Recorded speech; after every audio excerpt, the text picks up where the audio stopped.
We got Mr. Ball on this Mr. Baller Sunday, man. I know I'm kind of late putting up. I'm not telling when y'all gonna see this reaction. This video 30 minutes long. I'm finna go ahead and try to get it out. I know it's already like going to 4 o'clock now, so this video came out 2 hours ago. I had to go, you know what I'm saying, make some grocery runs. You feel me? But let's go ahead and get into it, man. Give it your thumbs up. Let's go ahead and know what we do. You feel me? No. One Saturday afternoon in November of 1990, a 26-year-old kindergarten teacher named Sue Vishya sat crying on a bench at a train station in the city of Naha, which is located in northeastern China. Sue had just left her husband for good. They'd had a bad marriage for a long time. It was very contentious. They fought all the time. And that morning, they had gotten into this major fight. And for Sue, it was kind of like the final straw. And so she just stormed into the bedroom, grabbed some things, threw it in the bag, and just stormed out. She was done. But Sue really didn't have a plan for what she was going to do once she left the house. And so she found herself just sitting at this train station doing nothing, just staring at the trains going in and out over and over again. And as she sat there, again, not knowing what she's going to do, she suddenly took stock of the fact that very few people were getting on and off of these trains. And in fact, the train station itself was weirdly vacant. So the city of Naha, where Sue was actually fairly small by China's standards, even though there was 70,000 people that lived there. The city sat at the base of this towering mountain, and then all around the city, in the outskirts, was basically just farmland with lots of soy and corn crops. And then as you moved closer to the city center, there were lots of things you would expect to see in a city, like tall buildings and residential and commercial areas. But overall, Naha was just kind of boring. It's like the city was a city, even if it was small, but there was just not much going on. And in fact, if you lived in China, but not in Naha, there was a very good chance you didn't know Naha even existed. Like, it was kind of irrelevant. However, in the last few months, leading up to this moment that Sue was sitting at this train station, the city of Naha had suddenly been put on the map. And everybody knew about this city. Because women from Naha were going missing in droves. In fact, Sue herself... We already starting out with the bullshit. There were at least a dozen women who had gone missing over the past few months. And as these women started going missing, it was in the news all over the country, and women who lived in Naha were acutely aware of the risks of being out alone, in fear that somebody was going to come snatch them up and take them away. In fact, every time Sue would go to work, she would make sure she would walk with other women, like in pairs, to ensure safety. I mean, this was a really scary time if you were a woman living in Naha. However, the caveat to the missing women was all of them, to this point, when Sue was sitting at the train station, had been sex workers. And Sue, she thought, in virtue of not being a sex worker and instead being a kindergarten teacher, that somehow she was not actually that vulnerable to being snatched up or, whatever was happening to these women, she just felt like it wouldn't happen to her. But now, as Sue sat at this train station, which again was eerily quiet and vacant, she couldn't help but feel like she had made a bad decision being here. She felt like she could easily become the next woman who went missing from Naha. And so Sue began to think, maybe I should just go back home and try to patch things up with my husband, mostly for her safety, just to go back inside her home and be safe again. But before she could stand up to do that, she noticed on the other end of the platform this man who was exceptionally well-dressed with this beautiful brown wool coat and fancy pants. He looked like he stepped straight out of a fashion magazine. He came up onto the train platform, and without saying a word, he walked slowly down the platform all the way to where Sue was, and he reached into his pocket, and he held out a tissue to her, because he saw she was crying. And Sue, she's looking up at the sky, and again, there's nobody else here, and she's very much on edge. And she doesn't know what to do. I mean, it was already creepy that this place was vacant, but it's even stranger to have a random man come up to her and try to initiate some sort of interaction with her. It just felt wrong and weird and very suspicious. But as Sue stared at this guy, trying to figure out what his angle was, she could see that he had kind of kept himself standing back from her, kind of a respectful distance. He was trying to crowd her out. And he was looking at her with a very sympathetic look on his face. He's holding this tissue out, and he said to her, "Are you okay?" And he hands the tissue again, like, "Please take it." And there was just something about this guy that felt very sincere, and Sue kind of let her guard down, and she accepted the tissue and wiped the tears from her eyes. She didn't say anything, and then this guy, he said, "Hey, do you mind if I sit with you?" And at this point, Sue said, "Yeah, okay, you can sit down." And so this very handsome, well-dressed man took a seat next to Sue, not right next to her, again, respect the distance from her, and then he asked her, "Hey, are you doing okay?" And for Sue, whose life had been basically miserable the last few months or even years with this terrible marriage she was in, and she wasn't used to being asked if she was okay, and this man, who she didn't know, had caught her at this very vulnerable moment in her life. And it was like all her emotions just came pouring out, and she began sobbing hysterically, telling this guy that no, she was not okay. Her life was in ruins. She had just abandoned her family, and she had no idea what she was going to do. And finally, when Sue stopped telling this guy all about her problems, she felt very embarrassed and kind of looked up at him like she was sorry for even saying as much. But the man, who was very intently listening, he was just nodding along, very sympathetic, and he told Sue that his name was Gia Wang, and that he was a director at a factory not far from here, and if she was open to it, he'd be happy to think about hiring her at the factory, give her a new start potentially, because it seemed like that's what she really needed. And then he asked her if she wanted to come back to his house to discuss this job opportunity further. And with this, even though Sue had really appreciated everything this guy had done to this point, the second he asked her to come back to his house, I already know. She's like, red flags are going up. She knew there's something off here. This guy does have an angle, and it's not to benefit me. And so she looked at him with an absolutely suspicious look, like, no way am I going to your house. I don't know you. Like, I appreciate the tissue, and you let me cry, but there's no way. But again, as she's staring at him with a suspicious look, the look on Gina's face remained very sympathetic and very gentle, and it almost seemed like he was just going to get up and go, like, hey, I'm sorry for offending you. But before he did get up to leave, Sue said, hold on.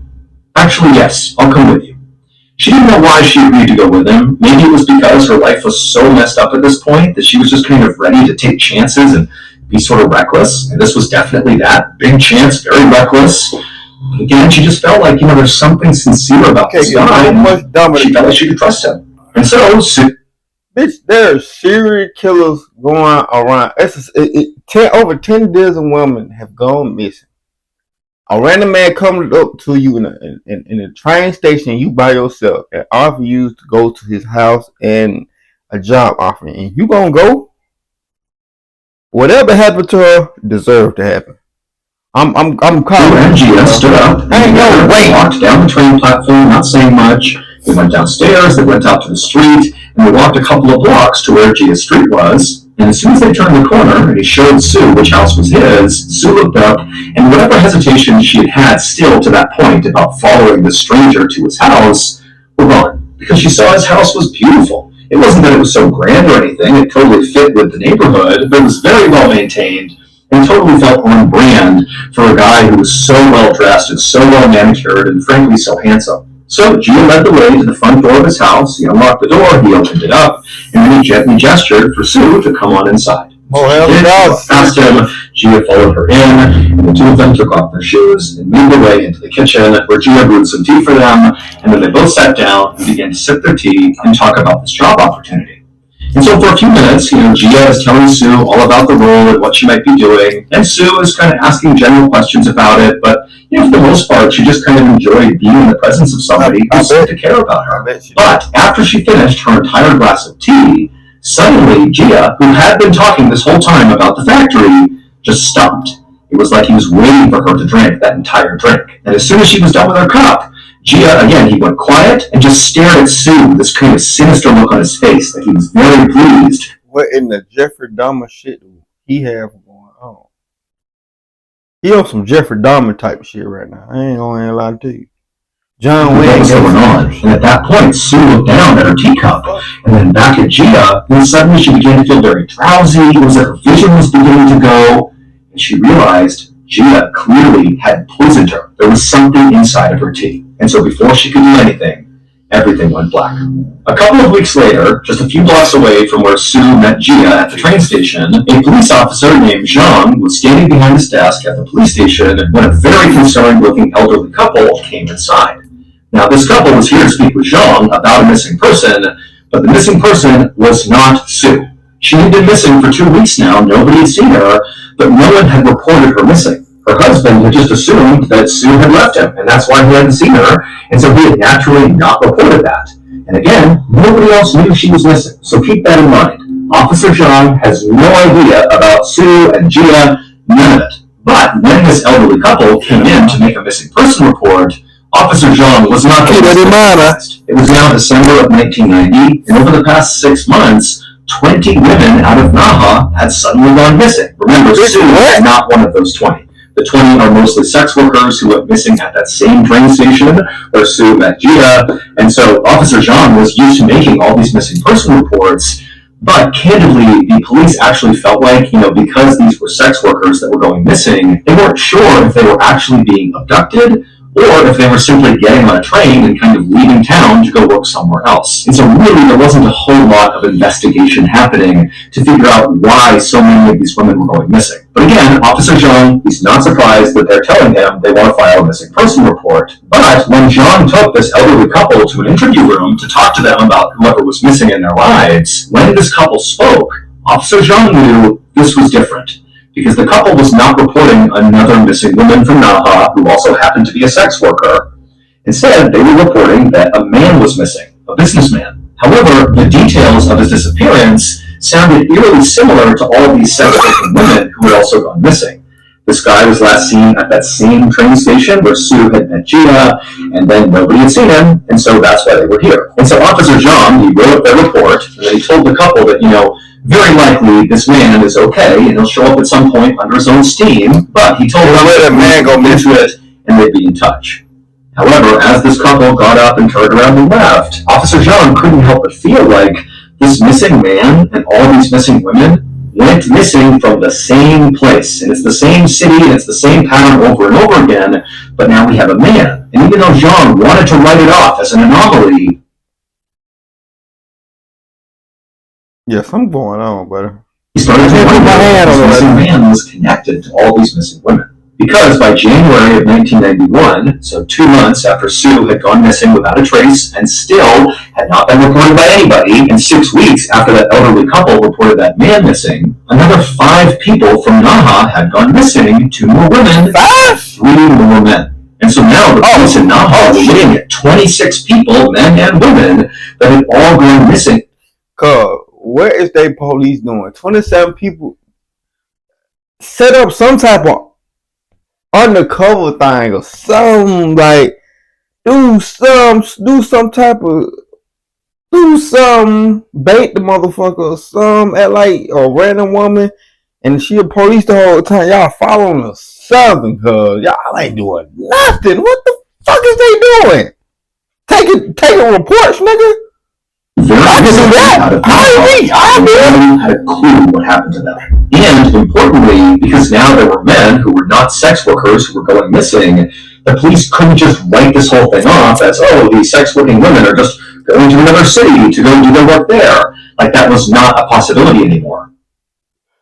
And it's crazy that you have to be an ex-worker for them not to even care about the case. You feel me? That's truly disgusting. You feel me? They still a human at the end of the day. You feel me? They just make money. Shit. Personally, I'd rather sell to be broke. Just me.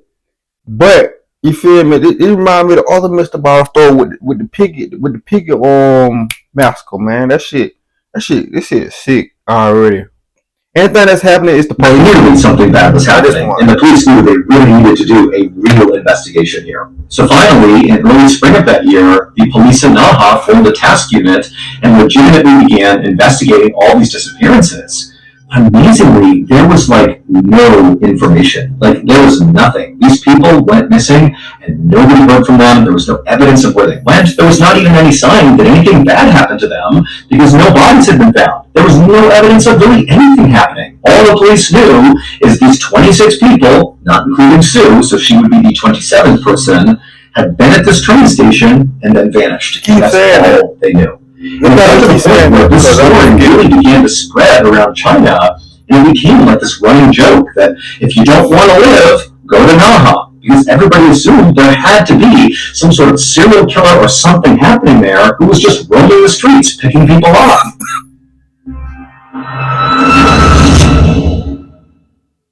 Thank you to BetterHelp for sponsoring today's video. I secretly to be sober. You really have to make it licensed therapist who will listen. By late summer of 1991, when really this story had taken hold across the country and was becoming a bigger and bigger deal because there was absolutely no resolution here. Police had no idea what was going on. Well, the whole situation got a whole lot worse because now, in addition to people suddenly vanishing at the train station in Naha, more people were also going missing in other cities nearby Naha, but all along the same train line that left out of Naha. So more train stations, more. Do they got cameras? Like, I'm totally lost right now. Like, disappearances all around the area, not just the city of Naha, but all around. And by the fall of that year, when over 30 people had gone missing all the same way from these train stations all around Naha, the police still had absolutely nothing to go on. All they had is, here are these people, here's where they were, they vanished, we got nothing else, no bodies, no evidence. I wouldn't want to stay there. But all that would change on October 22nd, 1991, roughly a year after Sue met Gia at the train station in Naha and then drank that drugged tea. On that October day in 1991. Pause it. Off topic. Why the fuck did y'all not tell me the boys was good? I'm just not catching on to the boys, bro. For those who don't know, it's about, you know what I'm saying, Homelander. Why y'all did not telling me the fucking boys is good? Tripping. Shit good as shit. And I'm just on episode 2, season 1. And so again, a year after the disappearance of Sue, police at this train station, 1,700 miles away from the city of Naha, were doing random stops of commuters on the train platform. This had nothing to do with the ongoing investigation into all these missing people. This was just like public safety stuff, where the police were kind of just walking around, looking for people who looked suspicious, and then checking in on them to make sure they weren't doing anything illegal. And on this particular day, at this train station far away from Naha, one of these officers spotted this very handsome guy in a beautiful brown wool coat and very fancy pants and shoes. That's the guy. He stood out a lot because of, frankly, how beautiful he was. And so the police officer saw him, and this very handsome guy looked up, and he saw the police officer, and it was like immediately he did something very suspicious. He reached down, grabbed the bag, and quickly turned around and began walking away. And at the same time, 2 other people who were right near this very handsome guy did the same thing. They grabbed bags off the ground, quickly turned around, fell in line with this handsome guy, and began quickly walking away from the police. And so the police obviously are totally suspicious. They run across the platform, and they manage to stop all 3 of them, and they turn them around, and they say, show me your bags, open them up. And the police, they would open up these bags, and they contain drugs. And so right away, these 3 know they are caught, but they don't say anything. They just stand there, and they're totally silent, as the police are asking them, like, what are these drugs? Where are you going with these? What's going on here? They're not talking. And so finally, the police go, give me your IDs right now. And so all 3 of them cough up their IDs, and the very handsome guy with the beautiful brown wool coat and fancy clothes, well, that was Gia Wang. The same Gia Wang who had gone with Sue into his house and given her the drugged tea. But again, these police officers are only concerned about the drugs. They don't know anything about these guys. They don't know that Gia met Sue and did this thing at his house with the tea.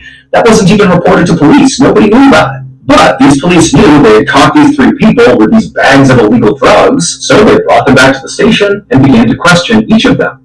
And when they spoke to Gia, Gia said nothing. However, when they spoke to the 2 other people that were with Gia, one of them began to crack. It was obvious they had more to tell about these drugs, and they were kind of holding back tears, that they were very upset. And one of the interrogators, sensing one of these people was prepared to confess to something, instead of really drilling down on them, he was very comforting. And he offered them a blanket and said, here, take this blanket, relax, it's okay. You can tell me what's on your mind, it's okay. And that just totally... I goddamn butter snitch for a Pelson and fucking sub, nigga. You snitch for a blanket is fucking crazy. A blanket? broke this person. They said, these drugs are nothing. You need to see what's in Gia's house. That will put these drugs to the side. They won't matter. What's in this house is horrible. The next day, a phone rang in the police station in Naha. Someone picked it up, and it was one of the officers who interviewed these 3 people with drugs and got this whole horrible confession about what was inside at this guy Gia's house, and he told Zhang all about it. And as Zhang was listening to this, his eyes went wide because he knew this had to be connected to all these people going missing. Like, this has to be it. And so as soon as he hung up the phone, Officer Zhang rounded up 20 other police officers and 10 forensic doctors. to go search Gia's house. And when they got there, the house from the outside looked just as beautiful as when Sue had seen it for the first time, and felt like her reservations about Gia had gone down because of how wonderful his house looked. But as soon as all those police officers and the forensic doctors stepped inside of Gia's house, he wasn't home, there was nobody there. When they went inside, they were instantly hit with this horrible, horrible smell inside the house. Yeah, even though things are neat and beautiful inside too, there was something bad inside this house. And the smell seemed to be coming from the basement. And so at some point, Officer Zhang and the other officers, they got to the door, they opened it up, and they looked down, and all they could see was just this dark room down there. And the smell was so strong, but they pulled their shirts up over their faces, and they went down the stairs, and when they got down there, they couldn't see anything. It's totally dark. But the smell at this point was so overpowering that a couple of the officers almost fainted. And so really they had to leave the house fearing they were breathing in toxic chemicals or something, and they had to wear gas masks just to go back into the house and back down into the basement. And when they got back down there, now wearing their masks, it didn't seem like there was anything down there that could produce such an awful smell. Like there was just nothing down there. But eventually, one of the officers moved to the middle of the basement, right in the middle, and they realized there was an opening. And they looked down into it, and they couldn't believe what they saw. And at the same time, somebody upstairs made an equally horrifying discovery because they discovered a videotape, a VHS cassette, that contained this horrible footage that effectively explained what was going on inside of that pit in the basement. But to understand that, we need to go back a year to when Sue met Gia at the train station. She went back to his house and drank the drug tea and blacked out. After Sue drank that tea, she didn't die. Gia did not kill her.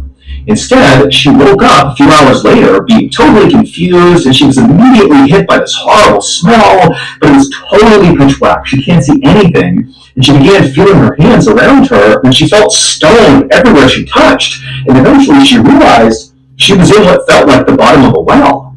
But it wasn't water she was standing in. She was standing in something that almost felt like jelly. She began kind of touching it to figure out what it was. She could not tell, but she couldn't help but feel like the things around her were kind of moving, like they were alive. Oh, this nigga's sitting a lid that clearly sat atop of this pit began to slide over above her. And so suddenly light was coming down into this pit.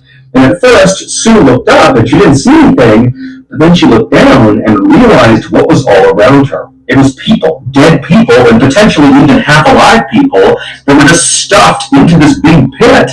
They were all kind of decaying or slowly dying or whatever it was, and she's just standing amongst it all. And then she looks up and she sees it's Gia, the beautiful man who had brought her here. He's standing up there looking down at her with a smile on his face.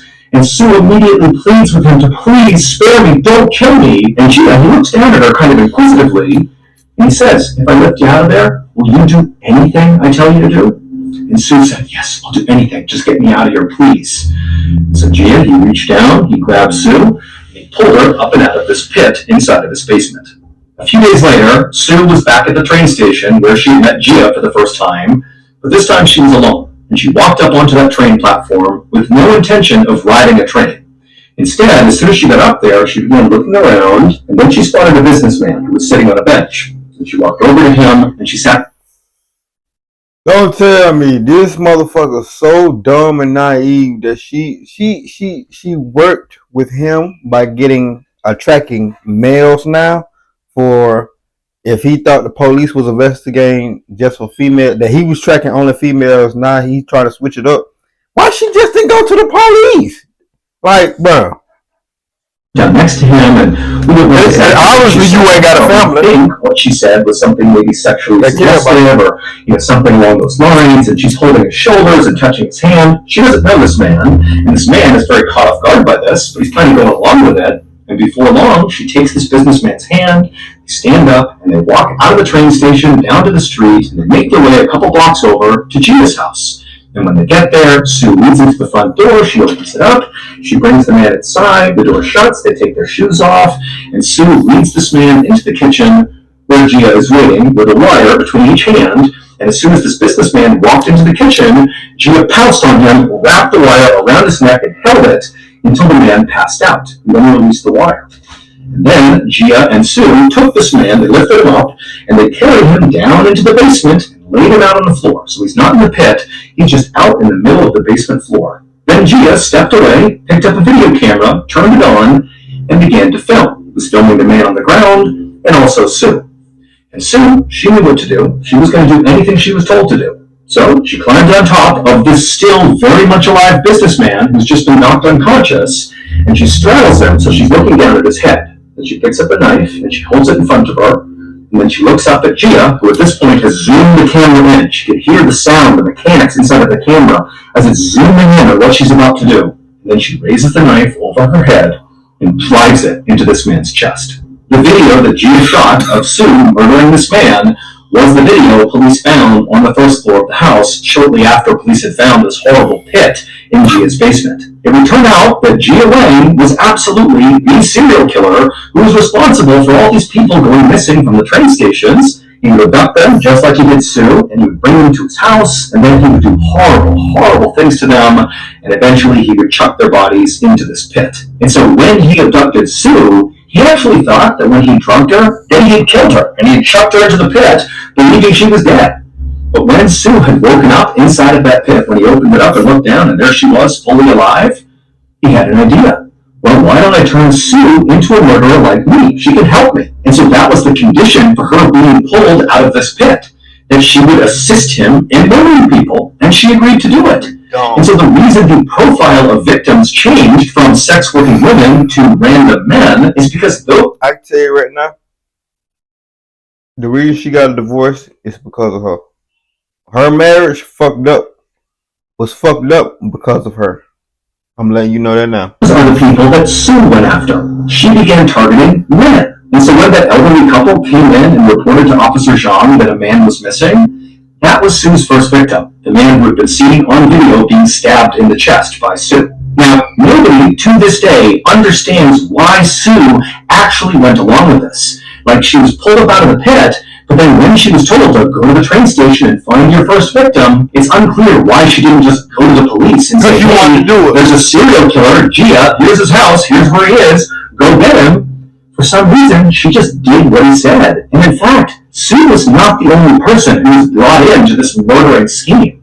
He managed to convince 3 other people, including his ex-wife, to also commit murders for him. And all 3 of those people also had ample opportunity to flee and tell police, but they didn't. All of these people just did what he wanted without asking any questions. It was like he had absolute control over these people. That is, until that day in October of 1991, when those police officers doing a public safety check spotted Gia along with 2 accomplices fleeing with drugs. They stopped them and they got them back to the station, and one of his accomplices finally broke and told the truth. And the person who told the truth, the accomplice who broke, was Sue. She was there with him at the train station, nobody knew she was missing, and she was the one who, when offered a blanket and was told, tell us the truth, she came clean. Ultimately, it was this police officer's kindness that broke her. In Gia's basement, inside of that horrible pit, right in the middle of it, were 42 bodies, 28 women and 18 men. In the end,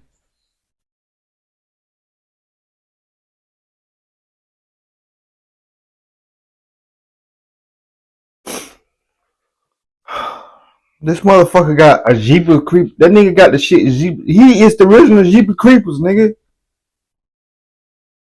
Nigga got 42 bodies, nigga.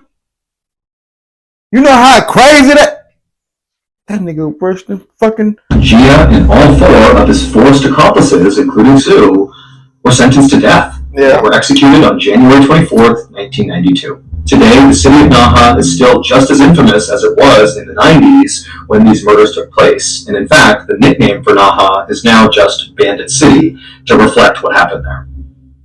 That is fucking sick. Not gonna lie to y'all. This whole this whole story was fucking crazy. Y'all can't tell me nothing different. Like 42 bodies was found, my guy. This definitely gotta be one of the most recent crazy stories. Aside from the one last week with the rocket hitting the man head and shit, that was crazy. But this one was more crazier. Not gonna even lie to you. And something told me when I seen this video was 30 minutes long, bro. I told you. I mean, I knew. I knew it was gonna be some bullshit. Not gonna even lie to you. And it's just one story too. I knew it was gonna be some fucked up shit. But RP to all the victims and all the families, man. That being said, see you when I see y'all, man. Give me your thumbs up.